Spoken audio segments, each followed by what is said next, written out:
This program is sponsored by Margaret College of the Holy Family, Parramatta.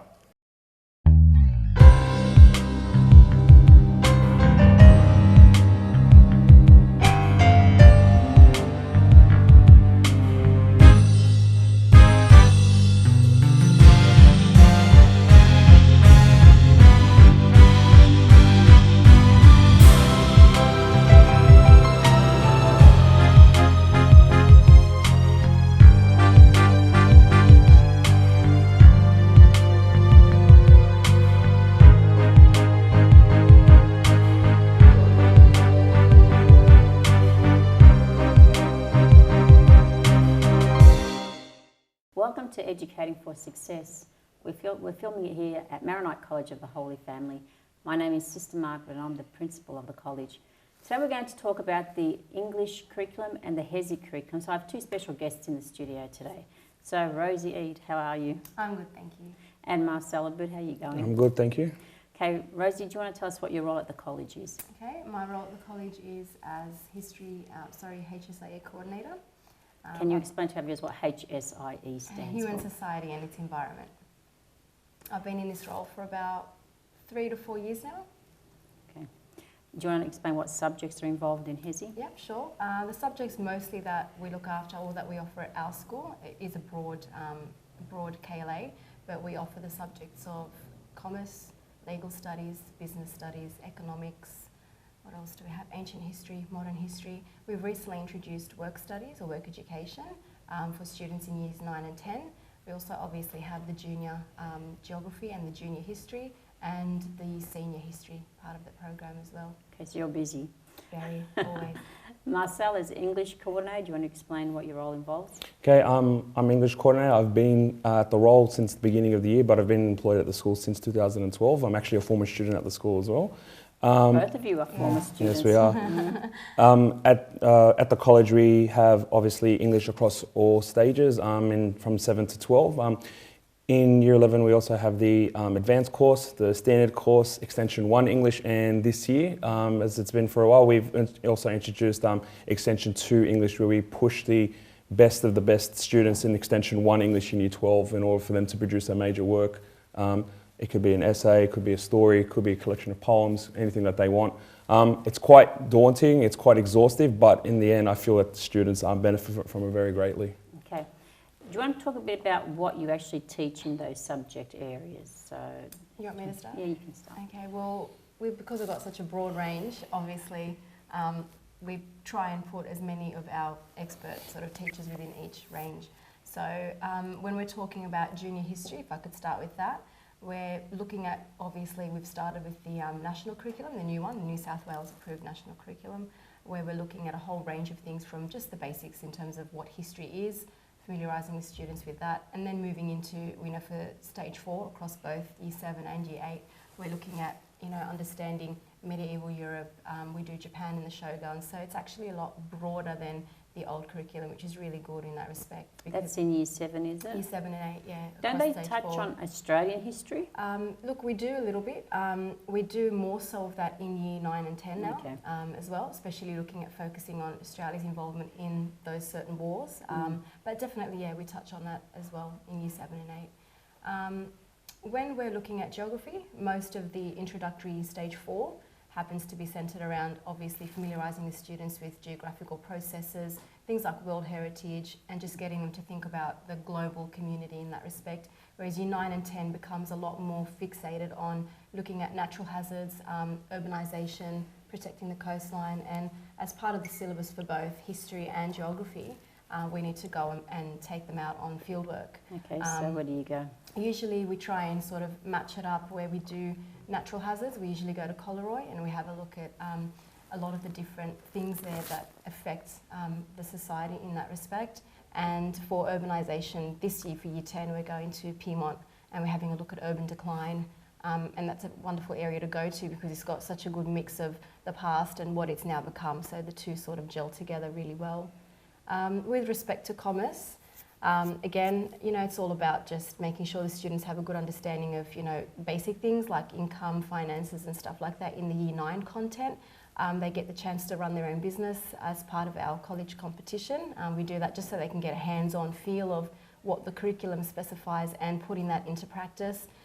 Year 10, you see the commerce course take a bit more of a shift into the actual side of law, and then that's where a lot of our students sort of feel like they may want to do legal studies in year 11 and 12. Yeah, so that's right, because commerce does not go into senior studies, no, so instead they branch that's out. right. It branches out into your business, economics, and the other students who may not be interested in those might have found the year 10 core component, which is the law and society in that respect, really interesting. So that's where they'll filter into the legal studies. So just like we've mentioned, you know, business studies, economics and legal, they're the next sort of big senior subjects that a lot of our students personally find interesting. Business studies, you know, it's all about, you know, crossing over between business and management and HR, and there's a lot of options within the syllabus that teachers can individually choose. We usually do the same ones, and sometimes over the years teachers want to sort of experiment and do something different. Economics, I mean, pretty much speaks for itself in terms of what it is that we study there. And legal studies, all about different law processes. You know, sometimes you've got different options in cases that teachers will look at. Some of the options that we're doing are world order, you can study women, you can do family law. So again, a lot of, you know, the curriculum's really good in the sense that it allows teachers choice, and also choice to cater best for the students that they've got. Not just in terms of their ability, but also in terms of interest. Because, you know, when students are interested in something, they're more likely to retain it and understand that content, and be able to then process and synthesize that as they need to for, you know, even for external examinations like HSIE and whatnot. Okay, Forgot society and culture. You know, I'm sorry. subject well, that I there's took. so many. Yes, I'll get you later on to talk about history and in the senior years yeah. and society and culture. But do you want to talk a bit about the English from firstly 7 to 10? Okay, in English from 7 to 10, we study a broad range of different texts, different types of text. We study poetry, prose fiction, film, creative writing, drama, script. At every particular year level, we introduce different types of cultural text. For example, in year 7, we do a lot of Asian text, so we do Chinese Cinderella. Okay. We also introduce them to poetry, introduction to drama, which... Okay, can I stop you there? Because in the past, wasn't it just focusing basically on a couple of novels and that was the end of it? Yeah. Whereas now it's more... Yeah. Now, under the Australian, the new curriculum, it's a lot more broader, so the students get a wider world experience, realising that, yes, they do study English is the national language, but they also understand how it interplays in other cultures as well, and how maybe the impact of other cultures impacts on us, because as Australia, we are a very multicultural society. Australia is one of the highest populated multicultural countries in the world. So it is best for... Particularly Sydney. Yeah. Especially Sydney, in a population of about 4 million. There's...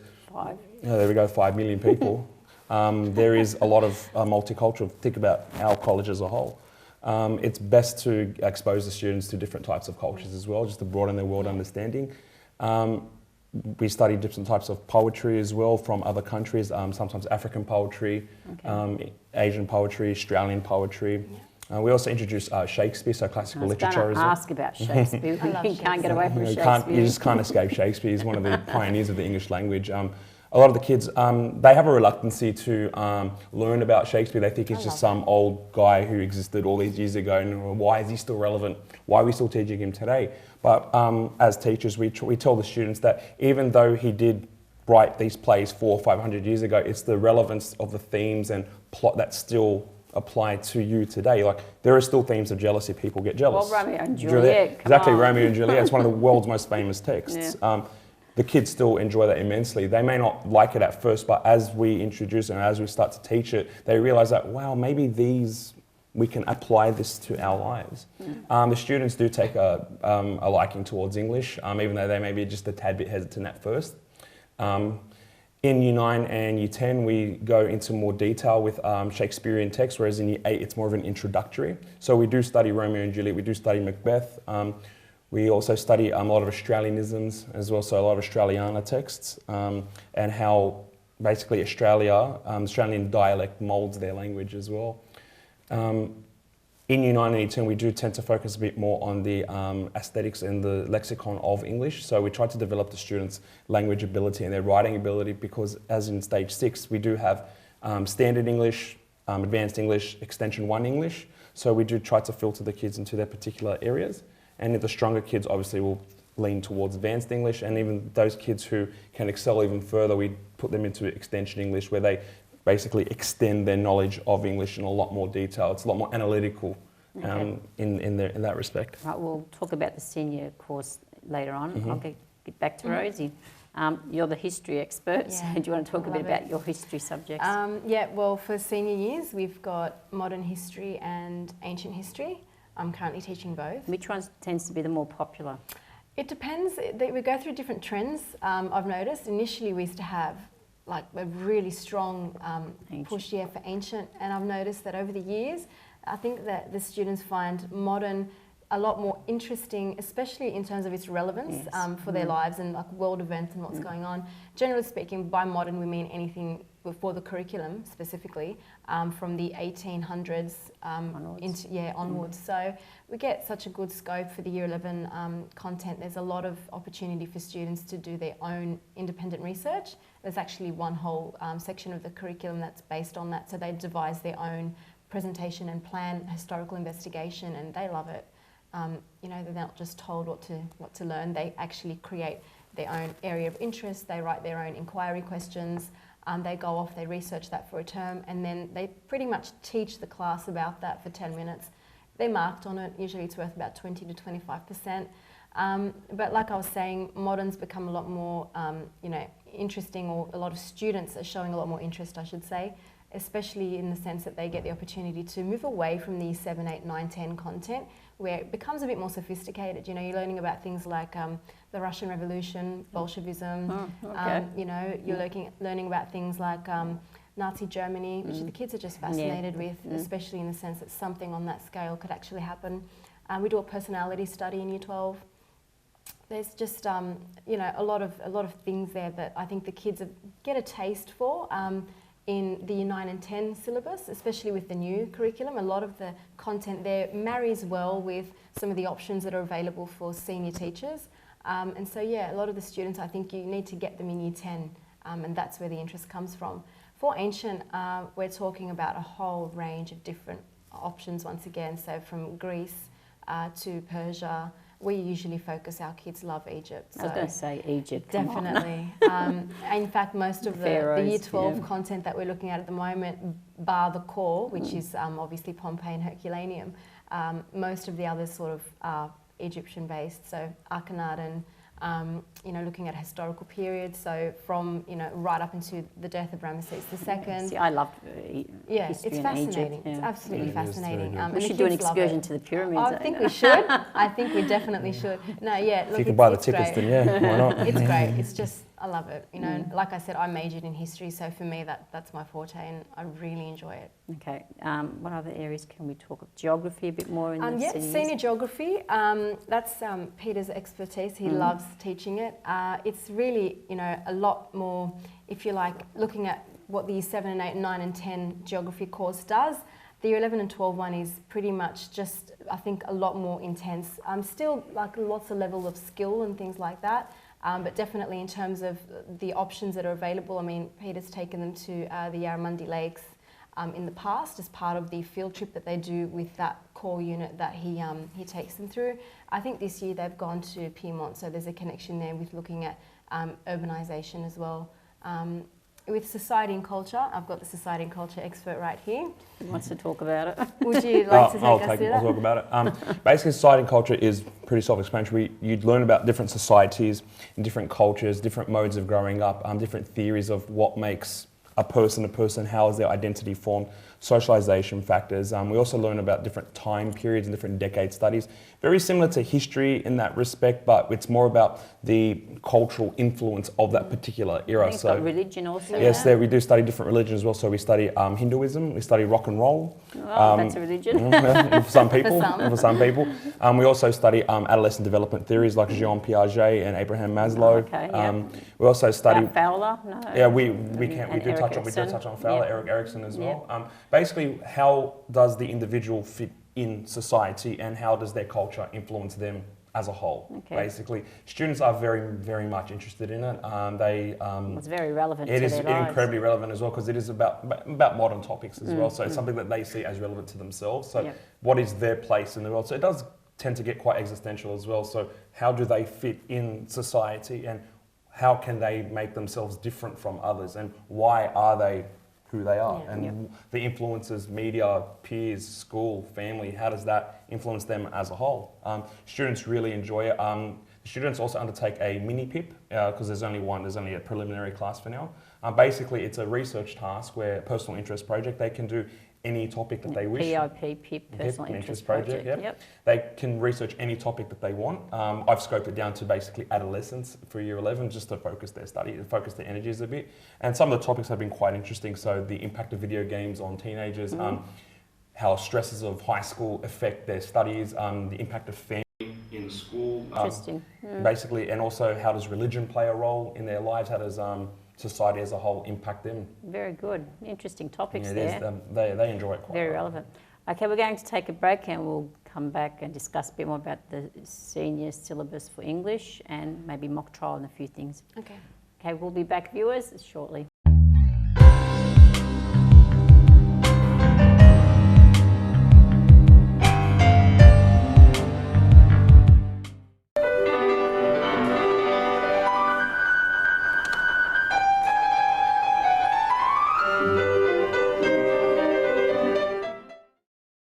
This program is sponsored by Maronite College of the Holy Family, Parramatta. What do you do if your child has too much homework? To make the learning for the students better, more engaging. What do you do if your child does not have homework? And we group the children as per their ability. Do you prefer the traditional methods of teaching? Here we've got interactive whiteboards in all of the classrooms. Yeah. If you want answers to these questions, watch our program Educating for Success with Sister Margaret, the Principal of Maronite College of the Holy Family, Parramatta on Midpoint TV.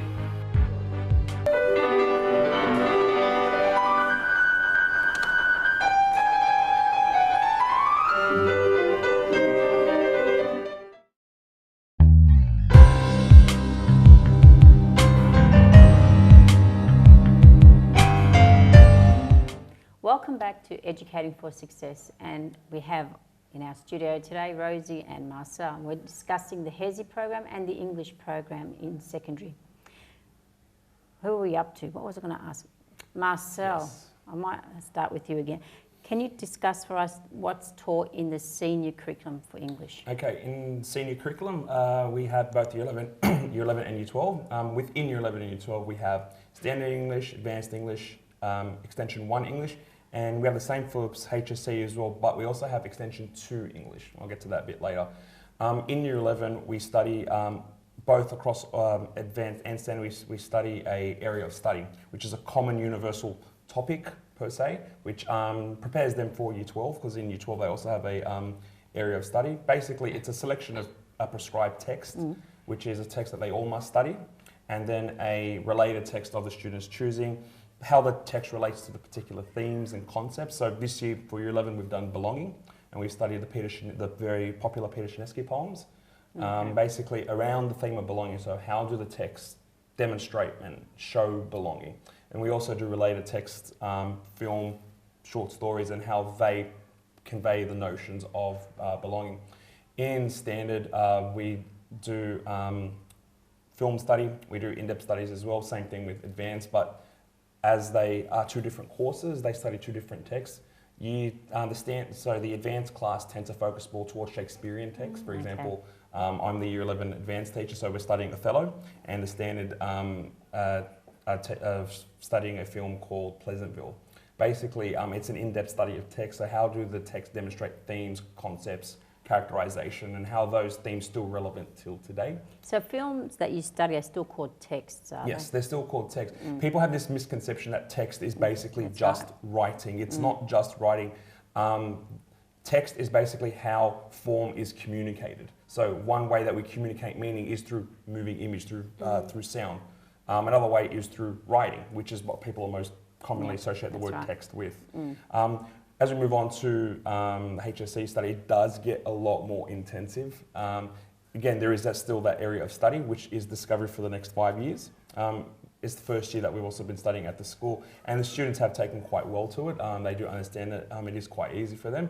And same thing, they also study different types of texts. Advanced tend to do Shakespearean texts. Now, Rosey, are you teaching advanced? At the moment, yeah. Maybe if you want to step in for here. Discovery, we've done, our prescribed text was the poetry of Robert Frost. Okay. I gave the students the opportunity to choose their own related material. However, we did do a related text together.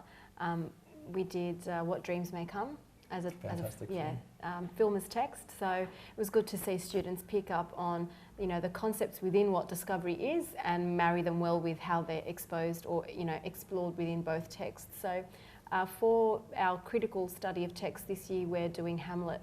So yeah, I love the Hamlet. ever famous Hamlet. Absolutely love teaching Hamlet. The kids love it. The themes in that and just the general, if you like, values and message behind it are still so, I mean, I think it's just amazing how Shakespeare's, you know, themes can transcend time. They're just so relevant We today. did Macbeth way back a long time ago. Yeah. Yeah, we actually do that in Macbeth, Year 10. We do that and we in did Year 10, Merchant of Venice. You don't do Yeah, that? not very popular these days. Yeah, well, it wouldn't be with the Jewish aspect in Well, it. with Hamlet, the kids just love the whole notion of betrayal on such a scale. So yeah, I'm finding that at the moment. We're currently studying it right now as we speak. So for this term, and yeah, just sort of looking at, I think overall what it means to be a human being. So again, picking up with that whole, like, you know, really existential sort of questions that To be or not to yeah, those are the questions. You know, and yeah, you know, or to thine own self be true. What does it mean to be true to yourself? So, and I think it really is so interesting that at that point in their lives, I mean, being a teenager, you know, obviously you ask yourself some of these questions, or you start to sort of look at, you know, what it means to be a proper individual or a true person. So like we said, I mean, yep, Shakespeare was written so long ago, but when you really narrow it down for the students, they come to realise that, yeah, look, the language is different and, you know, some of the context might be different and the values of the society, but ultimately the human element of it is what remains. Yeah. We also offer Extension 1 English, both in Year 11 and Year 12. It is a lot more in-depth, a lot more intensive, and only say the top maybe 10% of the advanced class do it. The kids absolutely enjoy it. They produce fantastic pieces of work. They love the in-depth studies. They study the legend of King Arthur and what it is to be a hero. Okay, it is very intense. The students who do it tend to enjoy the conventions of English as a whole, and they also enjoy studying text in quite in-depth. In Year 12, we also offer Extension 2 English, which is the first time the college has offered it in such a long time. Currently, there are 3 students doing it. How are they finding it? They're actually enjoying it a lot. Basically, it's an independent task. It's a major work of anything of their choosing. They could do a critique, they could do a short story, they could do a poem, they could do a radio script if they choose. Currently, we have 1 critique and we have 2 short stories, which are coming along very nicely. Now, is there a word limit? For the critique, the word limit is 6,000 words. Okay. And for the thesis. basically it's a mini thesis. Yeah. And the short story is limited to 5,000 words. They also have to produce a critical reflection, which is maximum 1,500 words, basically reflecting on their process and how they've evolved as a student from the beginning of the course to the end. I've told the students, think of it as a living being. You know, you raise it, you nurture it, you develop it as your own. What do you want it to become at the end?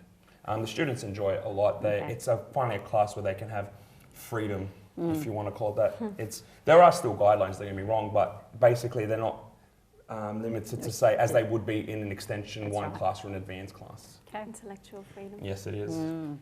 Okay, let's move on more to the practical side of the subject. So in HSIE you have mock trial. You also have those, business, running a business, I think. We do that and in society and culture they do cultural things. So do you want to explain lots those? of extracurricular activities or opportunities available. I'll start with the mock trial first. Mock trial is an external competition run by the Law Society. Basically, it's pretty much exactly what the title implies. So you've got, usually you verse other schools. We're given a case. Each case has, you know, a copy of what the defendant and what the plaintiff need to argue. You need to assign witnesses. So the kids get the opportunity to pretty much put on a trial and we get an external solicitor come in to act as a That's judge. a courtroom. Pretty much, yeah. And they adjudicate basically based on how well the students are able to fulfil their role as barrister and solicitor as witness, so they all get different points. And you know, they get the opportunity also to cross-examine the other team, so the other schools, you know, witnesses as well, and they get points on all of those things, so how well they can object, but not just to offer an objection, to actually specify on what grounds they're objecting. So using the legal terminology that they've learnt in class to be able to put that in practice. And the good thing about that is you can use Year 11 students as well as Year 10. So you get the opportunity to have those Year 10 students who are interested come on board and sort of get a feel for whether they'd like to do anything like that in Year 11. Okay, we're a bit short on time, so let's quickly move on to... Okay, we'll just talk about the Society and Culture Day.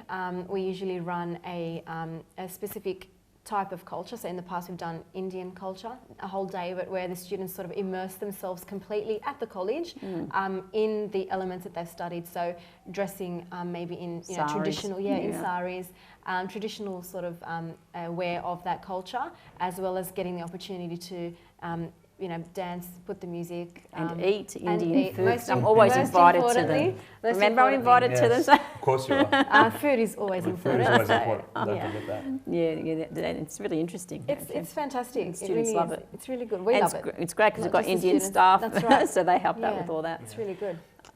With English. With English, we have both public speaking and debating. Kids are, what I've noticed about the students at this school, they are incredibly passionate students. They love to talk. And I think they take it after you. they love to talk, and they love to put their point of view across. And what we do is the school enters in a junior and a senior, I guess, public speaking competition. Basically, they're pitted against other schools. Any topic that they wish, as long as it's in taste, of course. This year we entered 2 students from Year 10 into the senior public speaking. They did quite well. The topics were about should downloading be a crime? Okay, and the other one talked about concept of the death penalty, whether it should be introduced into Australian society. The kids are very, they love doing stuff like, they love putting their point of view across, especially if they can do it in a constructive manner. We also have debating at the school as well, where we have 2 teams. A topic is given, either you're for it or you're against it, teams of 3, and they debate and until they come to a conclusion. But the problem with this at our school, the kids love to get their point of view across, and they have to understand that you have to speak within time limits, speak within structure. But other than that, the kids do enjoy it quite well, and they're hungry for it, and which is good to see. And it's good that the college does offer outlets like this. Okay, wonderful. That was Thank you. great. Thank you. Thank you, Marcel. Thank you, Thank you, Rosey. sister. And Thank you we'll very see you much. next time in Educating for Success. Thank you.